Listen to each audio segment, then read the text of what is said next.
Hello, BookTube. Well, as you can see from the blotch of sunlight on my face, it's a bright, sunny Sunday here at Hyde Cottage. It's cold, still too cold for the snow and the ice and the slush to go anywhere, although that's going to change. I get the strong impression from the weather data that I've looked at that it's going to warm up steadily as the week goes on, cresting at 50-degree Fahrenheit later in the week, so all of this will be a distant memory. But right now, it's fairly treacherous to walk around outside. And there's nothing I can do about this glare of sunlight. I don't remember it ever happening before, but in this location. But there's nothing I can do about it. I'm not going to put draped curtains all over these windows like this is some sort of morgue. So I like the greater sunlight here. I'm not about to impede it, but I'm hoping that you don't come to this channel for the visuals. We do have mail. We did an enormous amount of mail yesterday, but more mail came. So we have a bit of mail to go through here. Just 3 of these white packages. We'll see. Are they finished copies? We'll see what they are. I'm, of course, coming to you in this video from deep in deadline land. Oh, my. Oh, my. There's nothing more thrilling than an editor who asks the flat-out, flagrantly impossible. Except maybe providing it. Maybe that is more thrilling. I tend to do that. Oh, great. Okay. All right, this is a May book, so I don't even have to think about it. I'm not thinking about anything. Anyway, for the next 4 days, I'm not thinking about anything. I'll be lucky if I read anything. I'll be rereading old stuff. I won't be reading anything brand new that's going to tempt me in any way to divert from my holy mission and write a review, God forbid. This is an author that I don't particularly like. I've tried him many times. He and I just don't get along. I bet a lot of you like his stuff a lot. This is Jeff Dyer, and this is his new book, The Last Days of Roger Federer and Other Writings, which takes his, I imagine, we'll read the sheet, but I imagine it takes his, he writes occasional prose all the time. I imagine this takes a lot of that and just adds, lumps it all together.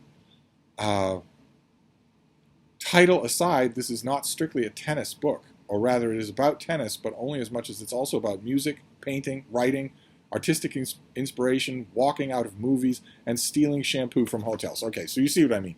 This is what writers, deadline hacks like Jeff Dyer like to do this. They like to collect these things and then faintly imply or outright state that they're all chips in a grand mosaic. They're not.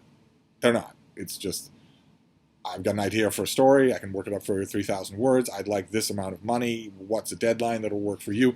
You're not thinking about any other stories when you're writing that one story. And that's all that this is. This is not a way to look at the broader world through the focus of tennis. This is just that one of these pieces is about tennis. So are we gonna maybe he will actually tell that in his attributions or his acknowledgments. Yeah, The Guardian, The Observer, The Spectator, Freeman's, and the New York Review of Books. So these pieces have appeared all over. They are not part of a unified whole. No reason really to read the rest of the pub sheet that is going to faintly imply that they are. This is just going to be collected Jeff Dyer. So if you like this author, if he does something that you like, I think that he's all hat and no cattle. If you know what I mean. But if you don't, then in May you've got a collection of his nonfiction pieces. And the nice thing about volumes like this, if you like the author, is that they'll almost certainly include pieces that you missed. Right? You can only subscribe to so many things, and you can only pay attention to so many things. If you like an author and they are doing all sorts of jobbing work all over the place, like Freeman's, you might have missed stuff, and you might want to read it if you're a fan of this author. I will certainly give this a try. And maybe Jeff Dyer will appeal to me in shorter works the way he never has in his longer works. Maybe that will be true. Okay, this next one is in rough shape. It is still intact. It did just barely reach me. It is falling apart. I don't think it would have lasted much longer. What have we got here? We'll take all these bits and pieces and stuff them in there. This is another advanced copy. Oh, okay, all right. I guess these are all going to be from Farrar, Straus and Giroux. These are all FSG books, I think. This new one is by Audrey McGee, and it's called The Colony. I don't know what to do. This cover, both these covers have been fairly good. Did FSG not get the memo about American book covers? This is supposed to be hideous. Instead, these are both fairly good.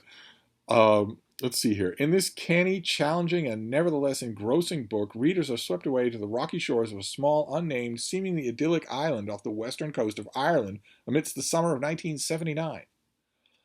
While violence erupts across the mainland, 2 foreigners, one a surly English painter, the other an obdurate French linguist, by way of Algeria, arrive, each seeking something they could only find on the island. What might that be? One wonders. While the artist seeks to inhabit the landscape in which to create, to be moved by the beauty and the remoteness of this untouched slab of rock in the middle of the Atlantic Ocean. I have been. Believe it or not, that part of it is not fancy. There are many, many untouched slabs of rock off the coast of Ireland, and I've been to a great many of them. In fact, maybe all of them.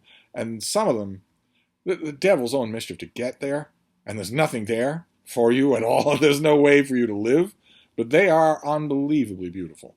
I don't recommend them as a vacation destination. You have to pretty much go there and then go back unless you can rough it. And I'm pretty sure that on most of them it's illegal to rough it. I'll have to ask Jason Harrigan about that, since he knows a thing or two about the west coast of Ireland.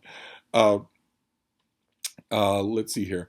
The Frenchman, I'm not a Frenchie, I'm a Belgie. The Frenchman is fiercely protective of its small group of residents, one of the last remaining Irish-speaking communities left unscathed by the language of the colonizers. Okay, all right, let's just move on. The language of the colonizers is how the writer of this pub sheet is characterizing not just your beloved James Joyce, but my beloved George Bernard Shaw, and Oscar Wilde, and Jonathan Swift. Anyway, the people who live on this rock, 3 miles long and half a mile wide, have their own views on what is being recorded, what is being taken, and what ought to be given in return. Over the summer, each of them, from great-grandmother, who speaks only Irish, to a widow whose husband, father, and brother were all long lost at sea, to her 15-year-old son who is determined to avoid the life of a fisherman. We'd have to leave the island. If you're determined to do that, you have to go. You can't stay and be anything else. Will wrestle with their own values and desires. Throughout, McGee's quietly eloquent prose is periodically interrupted by very real stories of the violence that have set the rest of the country ablaze. Many miles offshore and off-grid, the islanders are only receive their news brought to them once a week by mail boat. But readers are reminded again and again of the havoc the Troubles are wreaking on Ireland as a whole.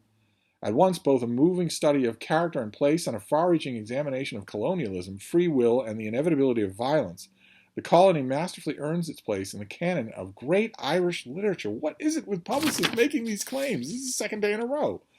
Yesterday it was what? That Sheila Heti book, with the publicist saying this will reinvent the novel. Everything starts here. We'll say before Hetty and after Hetty. And now we're saying that this is already takes its place in the canon of great Irish literature. It may well, for all I know. But I don't think you're doing it any favors. I'm putting that out there. Fortunately, it's not for a while. It doesn't come out until the spring, so I don't have to think about it. I'm assuming that this last one will be another FSG title. I mean, that probably somebody who's there just working the midnight oil and sending me 3 books. Very happy for them to do that. Okay, yes.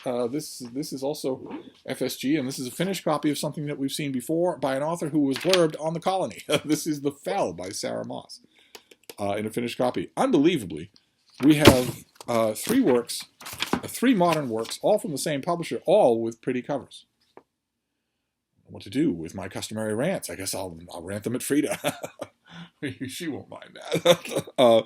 So for those of you who don't remember this from the first time, let's see what we can have here. Moss's latest work is a riveting story of mutual responsibility, personal freedom, and the ever-nearness of disaster.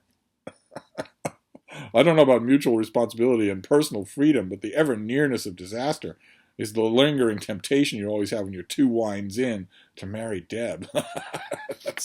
I'll talk about the ever-nearness of disaster. At dusk on a November evening, a woman slips through her garden gate and turns up the hill. Kate is in the middle of a 2-week mandatory quarantine period. So it's a COVID-19 book. But she just can't take it anymore. The closeness of the air in her small house, the confinement. And anyway, the moor will be deserted at this time. Nobody need ever know she stepped out. Although we saw plenty of cases in the worst part of Britain's quarantine, where people were out in the middle of nowhere, out on moors and heaths, walking their dog or just going for a walk themselves. They are found tracked by drone and heavily fined. And now, imagine being one of those people, or rather, imagine being all the people who wanted to do that and didn't, who just stared out their window at all the world that they were voluntarily holding themselves from for the protection of themselves and their neighbors. And now they're learning that the people who set those rules, the Prime Minister and all of his cronies at Downing Street, were blatantly flaunting those rules, just ignoring them completely for parties and get-togethers and soirees, inside and out. And now, a year later, everyone is learning that. I don't know how this guy, Boris Johnson, still has his job. Talk about the most fundamental betrayal. And made worse by his lip service all along about, lining up to do your duty and, bulldog tenacity and Winston Churchill and all that. It's not the same thing as Donald Trump when he was president. Everybody knew he was a lying sack of crap. They never expected that anything that came out of his mouth was true, except for the small band of acolytes that he has managed to amass in the last 5 years, who are going to take over the government in just a little bit. Keep in mind, it was a small band of acolytes that took over the government of 1930s Germany. It's never a massive crowd. It never has to be. But aside from them, everyone that listened to him, Republican, Democrat, or Independent, knew that everything that came out of his mouth was a lie. So when he didn't even bother to try with the sanctimony route that Boris Johnson did, but Boris Johnson did try that line. And it turns out that while he was saying that, he was completely laughing at it. What that must feel like. Talk about a fundamental betrayal of a people by its government. Government here being the leaders of the government. I don't know how the Tories in Parliament have not just flooded the office with votes of no confidence. I don't know how he lasted even a week. And the fact that he's lasted this long means there are enough hesitators so that he'll actually limp through to an election instead of being turfed, which he should have been the minute these things came to light. This is deadly. I mean, as many commentators, not to go on a digression here, but as many UK commentators have pointed out, what happens if, right? The COVID numbers look kind of promising. It looks like we might be cresting, and the UK as well. But what happens if? What happens if some new variant comes along that requires another lockdown, that requires more quarantine efforts, requires a resumption of all of that, or the retightening of all of that, or even, God forbid, new restrictions? How on earth can Boris Johnson's government ask the British people to do that? It simply can't. They would be laughed at. Anyway, let's say if I what happened to Kate, never mind Bojo. Kate planned only a quick walk, a stretch of the legs, a breath of fresh air on paths she knows too well. But somehow she falls. She lies injured, unable to move, her furtive walk suddenly a mountain rescue operation or a missing persons case. So the fall and the fell. Kind of neat there. A story of compassion and kindness, this novel is suspenseful, witty, and wise, and it asks probing questions about who we are in the world, who we are to our neighbors, and who we are when the world demands we shut ourselves away. And this comes out on the 1st of March. It's got loads and loads of anticipatory blurbs, but since none of them are by me, they can be safely ignored. I have not read this. I have the advanced copy. I haven't looked at it. And I'm not going to either. Despite the fact that this is mid-February, I am not going to either. I am observing strict anchorite rules. Talk about isolation. I am not going to read anything until I have a huge chunk of deadline stuff done. Especially since reading is at least voluntary, right? There are some things coming up this week during this horrible period of this ninja deadline. There are things coming up out in the world that I have to do. It's not like I can sit here until it's done. I'm going to have to break away chunks of time. Anyway, but in the meantime, not a bad mail haul. We have a finished copy of The Fell. We have The Colony, a book that I have heard some advanced praise about. I'm not sure about taking its place in the canon of Irish literature. I don't think you're doing it any favors to praise it like that. Better for readers to start saying that.